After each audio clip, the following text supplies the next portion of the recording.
You are listening to KC Sports Network, proudly presented by Emprise Bank, your partner in possible. We're back for another edition of The Breakdown on KCSN. I'm Matt Hamilton. That's Matt Cassel. Matt, we got an AFC Championship rematch this weekend between the Chiefs and Bengals. All eyes are going to be on Mahomes and that ankle. He is practicing this week, which a lot of people thought he might not. What do you make of that? And how much do you think this ankle is going to affect what we see from Patrick Mahomes in this game? Well, it's great news for the Kansas City Chiefs fans and also for the Kansas City Chiefs in general that Patrick Mahomes is practicing this week. Now, we don't know how much he's going to be able to practice. Obviously, we saw that ankle injury. It definitely impacted him in the second half, particularly his mobility, his ability to actually push off that back foot. We'll see that as we run some of these plays. But the fact is he's a competitor. He wants to be out there, and you know that he's going to be out there. And with this throughout this week, they've got to monitor him in terms of how much of a heavy workload he takes during practice. I'm sure Chad Henne will get more reps this week than he has in the past. But again, it's getting him to that game as healthy as he possibly can be. And at the same time, look, we know with medical staffs, they're going to do whatever's necessary to get him out on the field. And at times, it's possibly taking some medication to make sure that that ankle feels the right way as he steps out on the football field. Yeah, because it was clear in that Jacksonville game. I mean, it was an unbelievable effort for Mahomes. We're going to dig into the tape in a little bit of what he was able to do, even though he was clearly not right, and that ankle was clearly affecting him. We talked about it a little bit right before we came on, actually. So I wanted to get your opinion on this. As far as what Mahomes is able to do, obviously it limits his mobility. That's the first thing you think about when it's an ankle. But with it being on that plant leg, with it being his right ankle, how does that affect some of the things that they're able to do in the passing game and his ability to get the ball downfield? Right. Well, it's the most important aspect of when you're a thrower, that plant foot. And that's exactly what ankle he hurt was his right foot. And that's when you're driving the ball down the field. Now, we know just watching Patrick Mahomes over the seasons, like there's nobody that throws off platform better than Patrick Mahomes and makes plays with just his raw arm strength because he's got it. He can deliver the ball when he's not on platform. But at the end of the day, it's when you have to drive the ball down the field, those deep crossing routes, the go routes, the post routes, and where you're trying to take that shot where we didn't really see that in the second half against Jacksonville. We talked about it as well, that most of those all those throws that he had were under 20 yards. So going into this game, that's something that I'm going to keep my eye on is that aspect of his game. And in addition to that, we also know the creativity part, right? He's able to create with his legs better than any person. And how does that impact how they call the game? When you watch the first series of the game against Jacksonville this last week, they had speed option. They had 2 boots called. He made 2 third down plays inside the pocket, but he had to avoid a rusher, step up in the pocket and make those throws. And if that part of his game's away, then they're definitely going to have to cater to his strengths for this game, which is probably going to be primarily in the pocket. Is it going to be more 7-man protection? And how are they going to protect him? Yeah, and we saw Eric Bieniemy and Andy Reid adjust as the game went on and call some things that were suited to keeping Mahomes in the pocket, knowing he wasn't going to be able to escape as much, getting the ball out a little bit quicker. So if there's any staff in this entire league that I trust to be able to game plan and figure out ways around it, it's this one. And let's dig into the tape and take a look at a little bit of that right now. So this was early in the third quarter, one of the first series after Mahomes came back after halftime. What did you see here, Matt? Yeah, right here. So you've got 2 stop routes is what we call it. And these are timing routes. And they're really something that you look at pre-snap read. You're evaluating those stop routes and saying, do I have either one of those? Because it's a timing route. You've got to throw that in rhythm. It's kind of like, it's basically quick game. And so you're taking the snap and you're evaluating the corner. Is there an off corner in which I think I can take advantage of? And then you've got to rip that ball. Then you have Travis Kelce up top on the inside. He's going to run your in cut. He's going to be your secondary player. And then you've got a seam down low. When you see the Jacksonville structure, it's a post safety defense. They're going to bring this Mike linebacker, but it's called an exchange blitz. They bring the Mike linebacker, but they're going to drop Josh Allen out into coverage. So really it's still a 4-man pressure, but it's a zone coverage concept in terms of what they're doing defensively. So as you'll see this play run right here, Jerick McKinnon gets caught up in protection, but that's where the ball's got to go if you're going to throw that right now. He's got to hit that back foot and let it rip. Now, I think that there was a little hesitation there just based on where the corner is. It does seem like it's a little bit tight, and from there, it gets off of him into Travis Kelce, but they've got two defenders in the interior part of the defense, so that clouds that issue. And I think Patrick Mahomes is the right thing right here, is he throws the ball away. He doesn't try to make too much out of anything. Now, if he was a healthy Patrick Mahomes, I think, and you probably agree with me, this is one where he might scramble out and go try to make a play, but that's where the limitations come in when you have an ankle injury like that. Yeah, and you see a lane right there where he might be able to push off that back foot, step up, either take off with it or find Kelce on that crossover in the middle, but with that ankle, he's not able to do it. You could see he's just not comfortable stepping up in the pocket, really. And you're right, making the responsible plays with the ball. If he's not able to move the way he's usually capable of, sometimes he's going to have to do this. Just, put it in the ground, put it at one of his receivers' feet, move on to the next play. And the other part about this Kansas City Chiefs offensive line, they're a dominant offensive line. They're really good in pass protection. But one guy that we didn't talk about, and we talked a little bit about this earlier, was look at Jerick McKinnon on this play. When he comes, I mean, you've got a guy from depth coming 5-yard full head of steam, and he comes and stones him.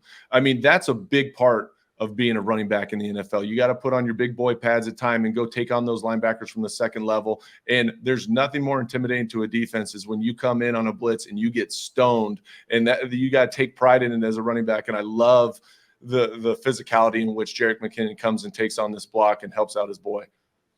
I mean, he's been so valuable to this team all year. He contributes in every phase of this offense. And it's not, he's not a superstar name. He's not a name a lot of people thought about coming into this season, but you can't do a better job than what he's done for this Chiefs offense.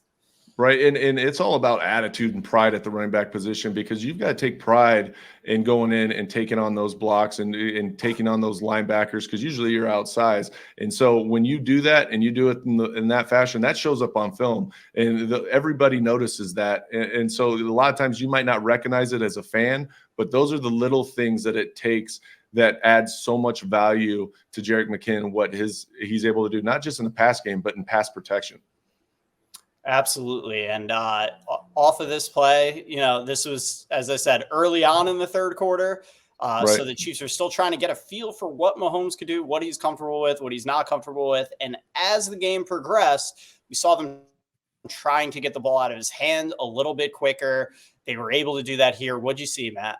Yeah, this is a 5-man protection, so you're going to free release the back up top. Jerick McKinnon is going to run that swing route. You're going to have MVS run that spot route. And you can see with the Jacksonville defense, what they're trying to do here is they're trying to create pressure. They brought it from the second level. They even bring it from the third level right here. So they're giving you this look where they've got the two linebackers inside. They're going to bring one of those guys, but they're also bringing that safety from depth up top over MVS right now. So technically, Patrick Mahomes is hot to the X wide receiver, the MVS, and usually what you'll do is throw that ball to Jerick McKinnon there. But because that guy comes from so much depth, he feels like he could throw this little stick route or spot route down here to Travis Kelce, and he's able to get it out, even though there's a dropping defensive end right in that window. Yeah, and you'll see it. He's almost in a split as he releases this ball. He's not really pushing off that back leg, but again, a short enough throw with his arm strength, with his arm talent. That's a throw he can make 10 times out of 10. And, while you talked about it, he may not be able to push the ball downfield as much with this ankle if it is still bothering him. These are the throws that they can still feast on, where he's not relying on that plant leg as much to generate power. Right, and that's something that they do so well collectively as a group with the Kansas City Chiefs and how they call the game. I mean, their quick game is like an extension of their run game at times, because they have the bubble screens, they have the different types of screens and they've got a variety of them that they can attack you in that intermediate area and get the ball out, get the ball to their playmakers, in which the yak yardage comes up. I mean, Travis Kelce had 14 catches in this game, and it's primarily all of his work was done in the interior part of that defense. And you're going to see a lot of that show up this week against the Bengals, Bengals, who are primarily a zone team. They don't like to play a lot of man. They like to make tight windows and play coverage a lot of time. But this is where these type of routes concepts come up. And this is where the experience of this group with Travis Kelce, MVS, Juju, all these guys, they have a great feel against zone coverage and understanding how to attack it and how the spacing needs to work in unison with the play call. And that chemistry and connection between Mahomes and Kelce as well. We saw one little miscommunication on one throw where, Mahomes thought Kelce was going to throttle down and Kelce kept going to the outside. But other than that, I mean, they were on the same page all day. And that's where that comes in huge is, especially now, if there's going to be a lot more of that intermediate underneath stuff with Mahomes and Kelce, that timing has to be on point. And obviously it has been almost all year. But yeah, as you mentioned, Bengals play a lot of zone. They do have some athletic linebackers in there, though. Logan Wilson is one of the better linebackers in coverage in the league. Pratt has done an excellent job as well. So it's going to be an interesting matchup and one of the keys to this game for sure. But I want to keep this moving ahead. We talked about Mahomes with the mobility not being quite the same. That doesn't mean that it's not there, as we all saw the play of the game, the play that ultimately decided this game. Mahomes is able to hobble his way up in this pocket and make a play. What stood out to you on this one? Yeah, this is man-to-man coverage across the board. You immediately recognize that it's going to be, we call this a bear front or a diamond front is what we used to call it. It's 5 guys across the 5 guys on the front. So this, again, is a 5-man protection, but it is what they call blitz 11. So when you see it, it's man-to-man across the board. You're looking for your best matchup. When Patrick Mahomes takes the snap right here, he's trying to work Travis Kelce over the middle on this little jerk route. And usually on this, he gives him a little something. He can go either which way and try to just get open. And what that does is grabs the attention of that post safety player, because again, they're always aware of Travis Kelce down the red zone, deservedly so, and the production that he's had. But the big part that adds to the success of this is MVS's route. He comes off the line and he doesn't give it away. He doesn't inside stem and give any indicators. He straight stems the defender and gets to his upfield shoulder and then crosses face and creates separation. And then when Patrick Mahomes steps up, because his eyes are on Travis Kelce, that immediately attracts attention from that safety. And because MVS wins across, he steps up, makes a great throw in the back of the end zone, high in the back of the end zone, which we always preach at quarterback position. But his vision right here of understanding, look, this is where I've got, boom, and sees it. I mean, again, it's just Patrick Mahomes being Patrick Mahomes, even when he's throwing off his left foot. It's unbelievable. It's an absolutely unbelievable throw. But I'm glad you point out MVS here too, because it kind of got lost during the broadcast when you're watching this on TV. It looks like one of these things where Mahomes just extended it and he broke open late. But you really see it here on the all-22. That's a fantastic route. He beats his guy right off the line and works his way open. And the patience from Mahomes to understand that safety sitting in that window, he's going to have to find MVS in that second window, extend the play a little bit. And you see it there. He's pushing off the left leg to move forward, which is a little different for him. But again, he's able to adapt as well as anyone to things that are going on. Remember earlier in the year where he hurt his hand and he's handing the ball off backwards, and he's just such a tremendous athlete that he just find ways to work around, even though the mechanics are nowhere near what you teach it. He just finds ways to make it work. Yeah, and there's nobody that's better in adapting to the situation. And like we said, we've seen play after play where he's off platform and does this constantly, and now he's dealing with this ankle injury, but it still doesn't take away from how he goes through. He starts left, comes to Travis Kelce, who's probably second in this progression, and then goes and steps up, understanding where the route's taking him. And MVS, again, creates that separation for him, but his vision and understanding of this offense is really what helps him play fast and make these type of plays. So there you have it. While it may not be the Patrick Mahomes that we're used to seeing on a regular basis, the 100% full strength Patrick Mahomes, he's still very dangerous and capable of making a lot of plays. It's going to be really interesting to see what type of shape that ankle is in on Sunday. Obviously, really good sign that he's practicing already and taking the field. But it's obviously going to be the biggest storyline heading into this game, just how healthy is that ankle. But the other big storyline is the Bengals. The Chiefs are as we know, are 0-3 against the Bengals over the last couple of years. This will be their 4th meeting in 2 years. And yeah, I mean, there's no other way to say it. The Bengals have had their number. Matt, what do you think is going to be the key to the Chiefs kind of getting over that hump and finally getting a win against this Bengals squad? Right. Well, when you go back to last year's AFC Championship game, look, they had a 20-point lead going into halftime, right? And they had an opportunity to even add to that lead late in the first half, and they weren't able to do it. And then the second half went the way in which it did. So we know that the Bengals are a resilient group. I think this is a better group than what they were even last year. They're healthier on defense. You saw last week against the Buffalo Bills, they were able to pressure Josh Allen. And they don't just pressure with the front four with Hubbard and Trey Hendricks and those guys. They pressure from the second level. They pressure from the third level. So you have to anticipate those different blitz designs that are going to come out and try to create pressure. And I bet that they try to do it early and test that ankle and see what type of mobility. In addition to that, on the defensive side of the ball for the Chiefs, look, it's the interior part of the field. Joe Burrow gets the ball out quick, but they've got to get him off his spot, disrupt him. We know he's a cool, calm customer. He's got great poise. He's got great accuracy, but they have to deal with those weapons on the outside. And I think the biggest part of this game is not giving up those explosive plays to make them move the ball all the way down the field, but get them into those third down situations to hopefully make a stop, get off the field, and be opportunistic when those opportunities show up, because it doesn't show up often. But this could be a turnover margin game where if you can create some turnovers somehow, some way, that could be the difference maker in this game. Yeah, and you bring it up with the Bengals defense. Lou Anarumo, their defensive coordinator, is a mastermind. He's emerged really as one of the best defensive coordinators in the league, holding the Bills to just 10 points last week. That's their lowest output of the season. So he's been so impressive. If you're him and you know Patrick Mahomes might not be at full strength, how would you attack this Chiefs offense? Because we saw Jacksonville, they sent a lot of pressure, but they played some soft zones, and Mahomes is able to pick that apart underneath. How would you attack things with if we do see an injured Patrick Mahomes out there?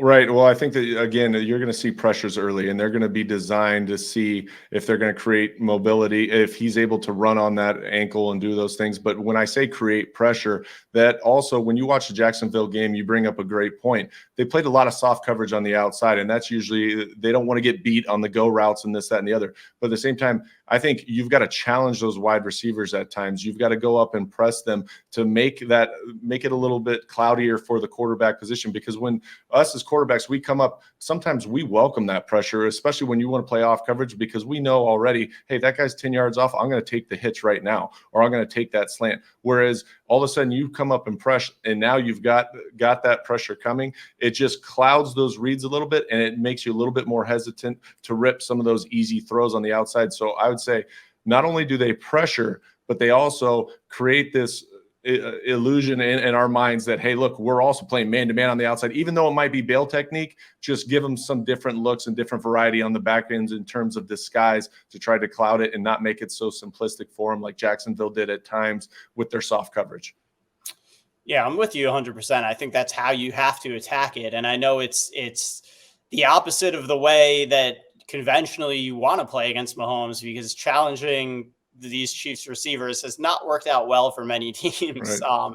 That's how they beat you deep. That's how they've generated so many big plays over the years. But yeah, if that ankle is still an issue and he's not able to get as much on the ball, if it's affecting his deep ball, I'd basically dare him to throw it. I think you kind of get a read on it early. You played a little conservatively early as a defense, but you get a read as the game's going, how much that thing is bothering him.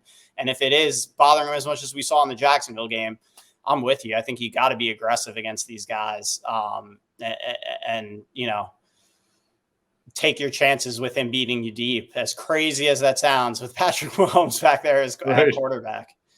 Right. I mean, but that's part of the game too. And it's also those in-game adjustments as you go on and you start to see where he's at in terms of his health. Is he able to move around? That you have to make those in-game adjustments. But in addition to that, the way that the Kansas City Chiefs have been able to run the football. I mean, Pacheco showed up in a big way this last week. They had a lot of great balance in that. So it's something that they also have to worry about. It's not just Patrick Mahomes in this offense right now in terms of the passing game. The ability to be able to balance this offense and be able to run the ball and get some big runs out of Pacheco or McKinnon or whoever's back there, that creates an issue for that defensive unit, because all of a sudden you saw Jacksonville bring some of these stunts and different pressures that they had. But when you get beat on some of those, you're a little bit more hesitant to call. So it's about hurting this defense early. When they do have pressures, have that pressure package ready to go. Understand where your hots, your side adjusts, where your toolbox is to get out of that, or what you're checking to, and beat it early. And then all of a sudden he becomes a little bit more hesitant to start just dialing up pressure after pressure after pressure, because they're like, hey, these guys are ready for us to come after them, but we've got a plan for it. And if we hurt them early, then it'll slow that process down. That's a great point. And another great point you made earlier was about the Chiefs' ability to get pressure on Joe Burrow. This Bengals offensive line, we'll see how things shake out as a game day. But last week, they were down 3 of their 5 starters on that O-line unit. They're going to be down at least 1, and it sounds like there's a really good chance they're going to be down 3 of them again. But they held up against that Buffalo Bills pass rush. Burrow only got sacked once, only got hurried 3 times. I think the snow might have helped those guys out a little harder for those speed rushers to turn the corner. I think that played in their favor. But how do you think this Chiefs pass rush will fare up front? What's going to be the key? I know Chris Jones, it's been a big storyline, still looking for his first career playoff sack in 13 games, which is kind of wild with the tremendous player, I think Hall of Fame caliber player that he is and has been throughout his career. What do you think is going to be the key for that group up front? Well, you got to give credit to the Cincinnati Bengals to have 3 new starters in there, the coaching staff, everybody involved in that, and how they went out. And the first 2 drives, they will go down the field. They march right down the field, and they're able to score and jump ahead to a 14-point lead right there. So they deserve a ton of credit. Joe Burrow only got sacked 1 time in that game. I think he was hit only a total of 3 times. So he gets the ball out of his hands quick. They probably understand the situation, but you're absolutely right. The equalizer in that game also were the conditions. The snow is always the friend of the offense, particularly the offensive line, because those guys just can't get up and rush. And I always used to love those snow games. Now, I don't know exactly what the conditions are going to be in Kansas City. I know it's supposed to be very cold, but I think that because if the field conditions are normal, that won't impact the rush for the Kansas City Chiefs as much. In addition to that, the Bengals were able to find their own balance. Joe Mixon rushed for over 100 yards. He was able to get the ball going, stay ahead of down and distance, keep themselves in 3rd and short. And so when that happens and you're able to do that as an offensive unit, then in your bag, you've got not only the ability to run the football in those situations, but also use quick game and take advantage of that. So you don't always have to push the ball downfield. The key to this this defense for Kansas City, winning on 1st and 2nd down, getting this team into 3rd and long situations where that pass rush can take over, because they have to get the ball past the sticks. Yeah, and it's been a tall order for defenses all year against this Bengals offense, but we've seen the Chiefs run D be really good all year long. If they can do that, if they can keep the Bengals from being efficient on 1st and 2nd down, I think I'm with you. I think it's going to give them a big advantage with Frank Clark and Chris Jones out there to pin their ears back and come after Burrow. Right. And Spags is going to dial up some sweet little blitzes himself. I mean, there's always those personnel things where it's nickel, it's dime.